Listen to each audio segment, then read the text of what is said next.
stage fright. Actually, to be in the presence of my hero, Harold Price Farringer, is enough. He said, tonight is first and Erica.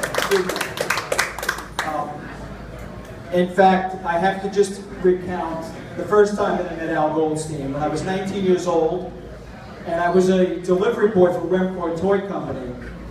And they said they wanted me to deliver this big green plastic dinosaur to 42nd and Broadway, which in 1979 was like saying, I'm going to send you to Kabul, you know, with the pea shooter.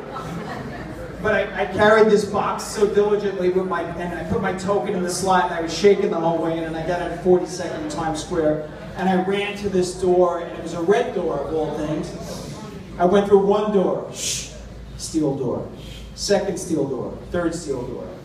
Big, thick, bulletproof glass. And behind this bulletproof glass was this bearded man who I immediately recognized was a very shy Catholic schoolboy to admit that I knew it was Al Goldstein.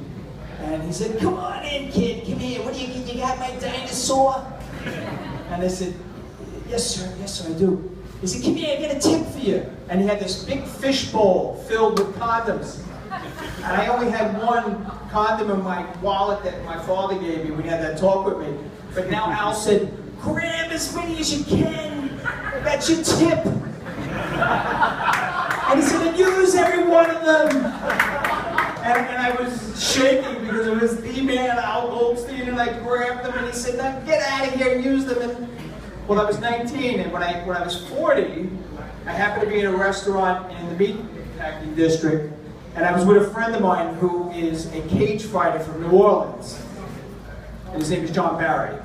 And John and I were sitting having dinner, and Al at that point was the big rotund man in the snakeskin jacket with the flip-flops, and he just said, are you two fags? And I said, no, but aren't you Al Goldstein? And he said, yeah, what do you do? You guys put on a show in a cage or something? I said, no, but you're Al Goldstein, right? I said, buy us a drink. And he sat down and he said, give me a card. I may give you some business. You're a lawyer. So 2 weeks later, so God help me, 2 weeks later, I get a phone call. Is this Charles DiStefano? Yeah. Yeah, listen, you come to my office over at Screw, okay? I got some problems. So I went over to Screw, and Terry, hi Terry. Terry was there, and Kevin, hello, all you Screw people were there. And Al had fired his secretary, that we referred to earlier, because he claimed that she was stealing from him, and she quit while Al was on a trip in California. And he proceeded to make 19 phone calls to her, and called her everything you could imagine Al, in his creative mind, could say on a telephone message. And out of those 19 phone calls, he was charged with 19 counts of aggravated harassment of the second degree, which Harold, by the way, our Court of Appeals just most recently dismissed as a piece of garbage law. In memory of Al, only last week, the Court of Appeals said it's a garbage law. But Al, that was your gift. Am I correct? So, I tried, Al, this is where I'm trying to cut to the chase. Al said to me, listen, you giddy dago wop, I said, I'm half Irish. You giddy wabo mick wop Irish mick wop lawyer, you have no balls. And I said, but Al, I got you disorderly conduct for 19 counts of no balls, DiStefano. Try the case. I said, all right, I'll try the case. Let me give you a footnote.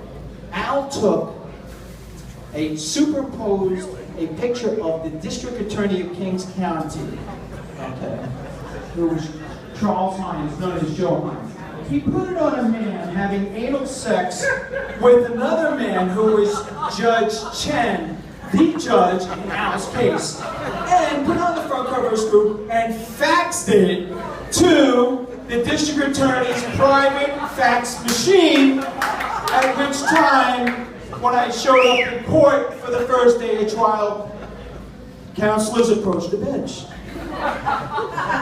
Fuck am I going? Oh shit.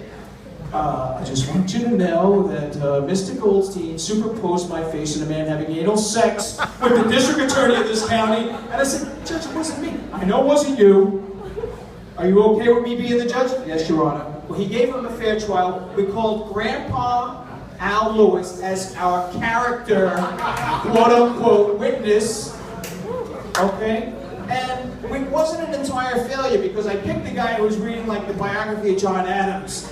That's the fucker that's gonna get us over. And we almost did it. I think there were 12 out of 19 counts. There was acquittal, 7 of which these very learned attorneys were able to get it dismissed. I'll leave you with this. Al made me grow a part of my anatomy that I didn't think could grow after puberty. And with that said, he is a man that has made me into a man and a friend. And honesty has been something that we've talked about all night. Al was filled with honesty. To a fault, maybe, but that's their tough luck.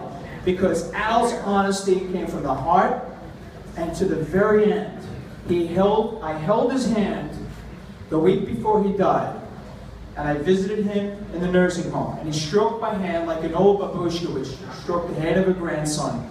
And he looked me in his blue eyes, and I knew he was still there. And he was stroking my hand, and I said, Al, just do it one more time for me. And he said, and gave me that middle finger, and with the last bit of energy I saw Al have. And I love you, Al. You've changed my life. You've transformed me into something I could never imagine. I love you, Al. I will love you forever. You're one of the greatest, truly greatest human beings that ever walked this planet. And I don't think there'll be another Al Goldstein, not in our lifetime. And thank you.